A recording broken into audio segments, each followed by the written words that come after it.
So we're going to start a new unit on exponents and order of operations and divisibility. That's really the next section. It's just sort of some background work for some things that we're going to be doing forward. So a lot of this I think you already know, but again, we're just going to make sure we're all on the same page. We got all the definitions down and that sort of thing.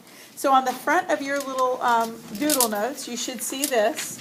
So exponents, just to make sure you understand the vocabulary, the big number at the bottom, the when you're multiplying by itself, is called the base. And then the exponent is called the exponent.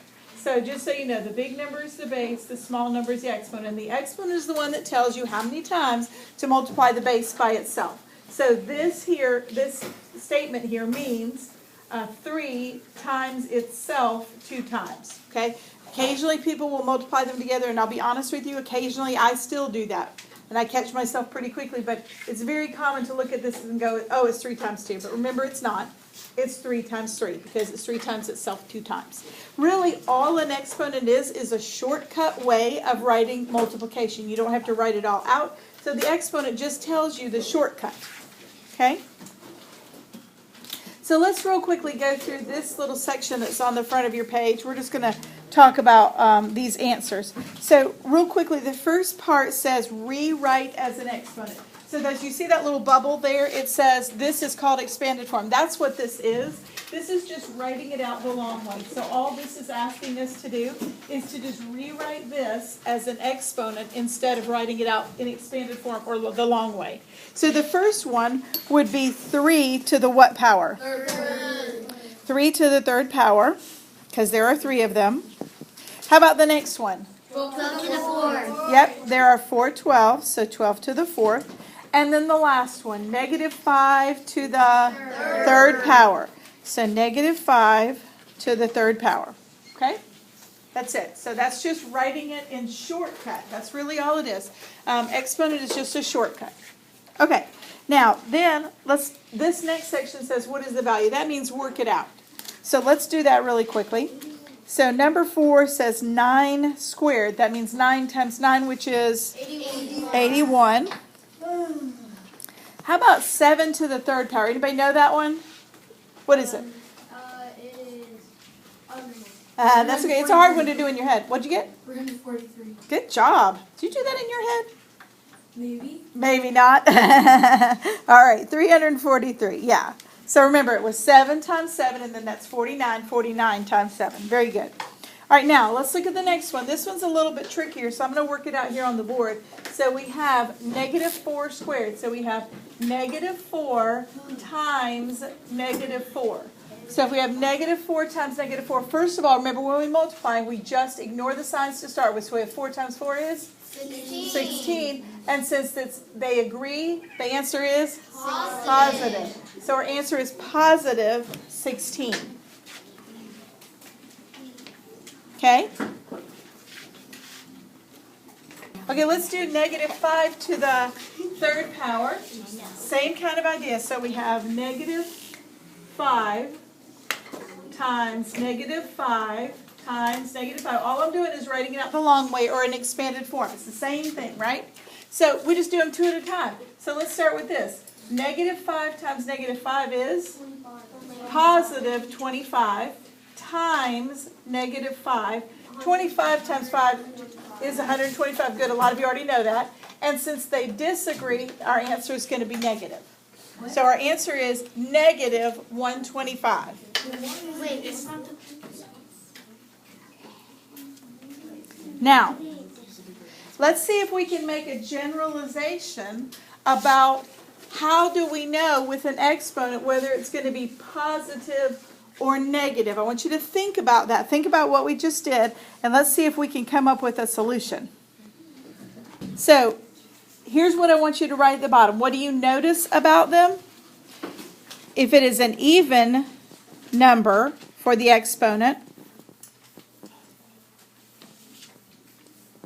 the answer is going to be what? Positive. Very good.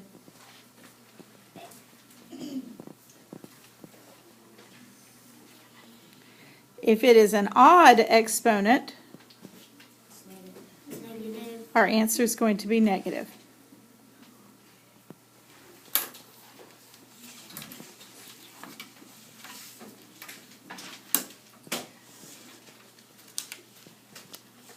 right, I also want to talk about these special cases. These are just some things that you need to know. And the first two I think you probably are pretty familiar with. So 2 to the second power can also be called 2 squared. Okay, so anything to the second power can be called squared. That's just a special name for it. But if I say 2 squared or 2 to the second power, it means exactly the same thing. Same thing with the third power. So 2 to the third power is also known as 2 cubed. Okay, so 2 cubed and 2 to the third power are the same. Those are the only ones that have special names. After that, we just call them by the number. To the 8th power, to the 100th power, to the 51st power, whatever. But these two just have special names. Okay, now the next one is anything to the first power. This one kind of makes sense. Is itself. Anything to the first power is itself. But the next one is probably one that you do not know. Anything to the 0 power is 1. So I would draw a box around that, highlight it, something. Anything to the 0 power is 1. So 12 to the 0 power is 1. 36 to the 0 power is 1. Negative 5 to the 0 power is 1. Negative 853 to the 0 power is 1. Every time it's 1. It's only 1. And there is a big explanation that we can do another day as to why that's a true statement. But for today, let's just stay with it works. Okay? Now, last thing, this is a little shortcut that may help you if you're doing powers of 10. Anything to the 10th, or any 10 to any power. So if you have something to the 10th, no, a 10 to any power, that means it's a 1 and that number of zeros. A 1 and that number of zeros. So 10 to the 4th power is a 1 and 4 zeros. That's not a 10 and 4 zeros. It's a 1 and 4 zeros. So 10 to the 4th power equals 1,000. A 1. Oh, that's completely wrong. There's, to the third power. yes, add a 0 to that because that will be confusing. Thank you. It says 4. Oh, I fixed yours. I just didn't fix it up here. Okay, good. All right, so anyways, it's 10,000. Okay, so how about if I had, if I gave you 10 to the 5th power? It's a 1 and 5 zeros. Okay, y'all are actually giving me the technical answer, which is good also. Okay, but just know that's just a little shortcut for you. All right, real quickly, I just want to do a couple of operations with exponents, and then this will really be the end of what we're going to do, then we'll just start some practice. So let's just work these two together really quickly. These are down at the bottom of your page. So remember, in order of operations, which always applies, we do exponents before we do anything else besides parentheses. So let's look at the first one. We have 4 squared plus 7 squared. So let's do our exponents first. 4 squared is? 16. And 7 squared is? 49. Okay? And then we're just going to add them together. So we'll get? 65. Okay? Okay? 65.